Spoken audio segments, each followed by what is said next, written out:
Welcome to this episode of the Cold Start Corner. I'm Eric Matei, and today we are jumping into composing that strategic business plan. So you'll recall the business plan sits right alongside the financial forecast and feasibility analysis in establishing a good, solid foundation for your practice. So not only is this going to serve you through the planning phase of the practice, but also this is going to serve your banker if you are seeking third-party financing. The financial forecast and feasibility analysis and strategic business plan are going to be integral in securing that financing with the best terms from your lending institution. So let's go ahead and jump right into it.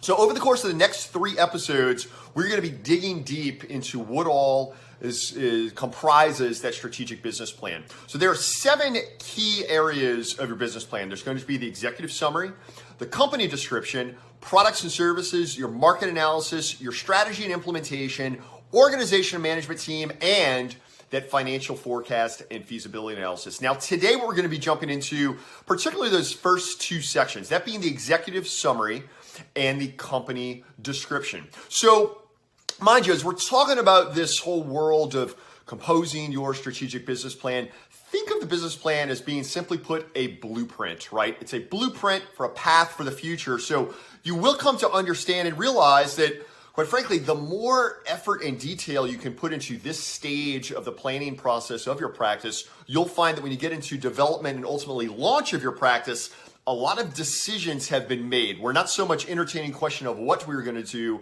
but rather how we are going to do it. So let's go ahead and jump right into your strategic business plan. Okay, so once again, the business plan is composed of 7 key areas, of which today we are going to jump in to the first 2. So number 1 is going to be your executive summary.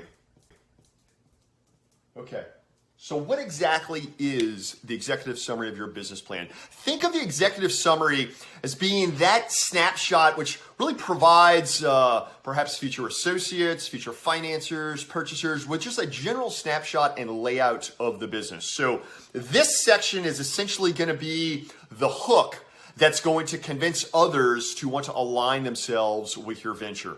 So the executive summary of your business plan is going to be composed of 4 key parts.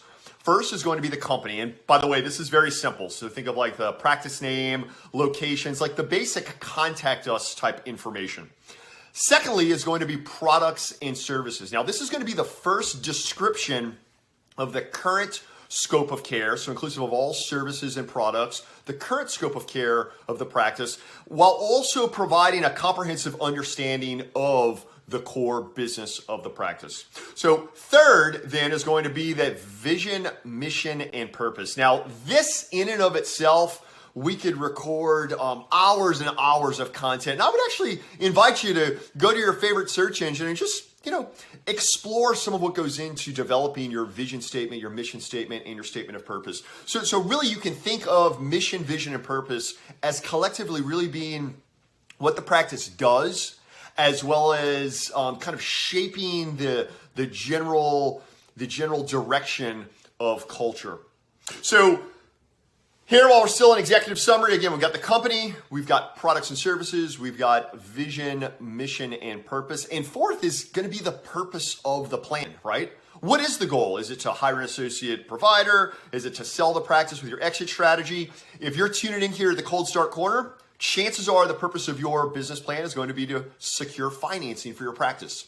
So again, we put all those together and you'll realize that this first element, the first section of your business plan, the executive summary, again, composed of the company, products and services, mission, vision, and purpose of the plan. So for more info and detail on this, you can also go into Akrinos.com and find this particular portion of the Cold Start Corner, and we've got some great one-pagers to help you through that process as well. Okay, so the second chapter of your strategic business plan is going to be the company description.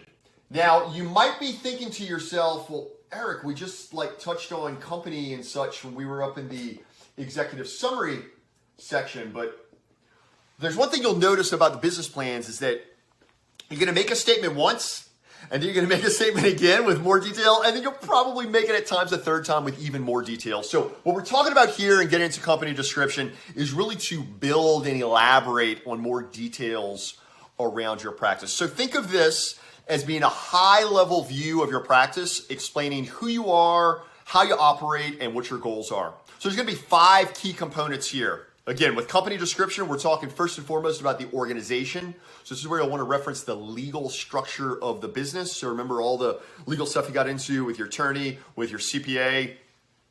Second is going to be products and services. However, different from the products and service statement in the executive summary, this starts to go a little bit deeper into a bit more detail regarding the scope of care of the practice, both now, but also in the future, right? What you're looking to grow and develop into from a scope of care standpoint, products and services, and then also provide just, a comprehensive understanding of the core business.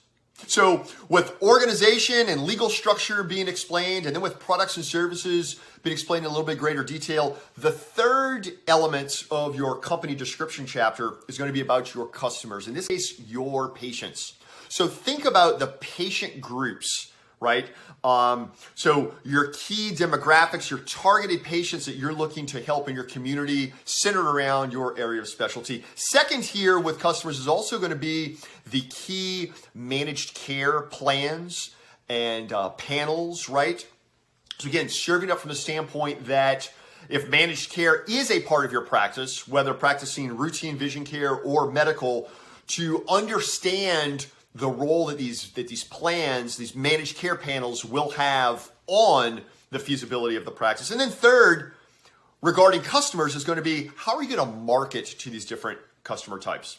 So here, company description, we started with a deep dive into the organization, referencing the legal structure of the business. Then we jumped into products and services, looking at scope of care both now and into the future. And then we were just talking about referencing patients, right? Based on patient group, based on need for care, as well as some other labelers, if you will, of those patients, particularly as it pertains to managed care, key plan providers, and how you'll market to them. Okay, so the next section with company description has to do with your suppliers.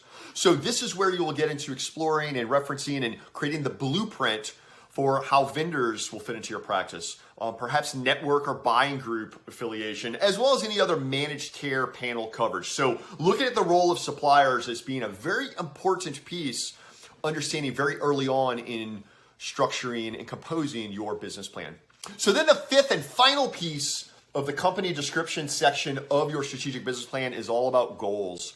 So this is where you're going to want to summarize both your short and your long-term business goals. So what are we talking about here?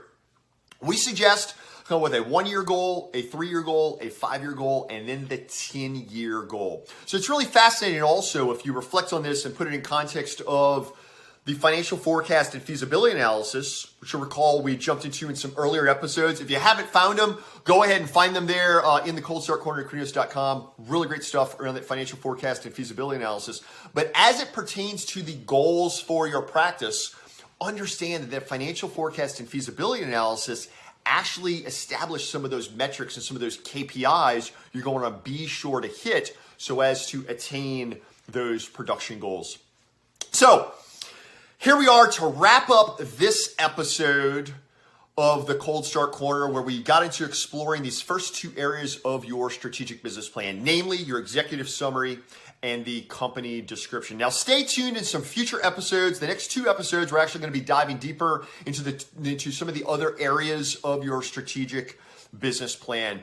So your homework today, go into the Cold Start Corner at Akrinos.com. Go ahead and find those one-pagers we've got available for both the executive summary and your company description. Spend some time with those, some self-reflection, and start to put pen to paper, or if you are digitally, start to build your document around your strategic business plan. Hey, look, be sure to subscribe to the YouTube channel. Follow the Cold Start Corner at Akrinos.com. Definitely follow us on the socials. And hey, if you have a question, comment, or thought, anything you'd like to see here on the Cold Start Corner, go ahead and shoot us an email or drop a comment below. On behalf of all of us here at Akrinos and the Cold Start Corner, I'm Eric Matei. Have an awesome week.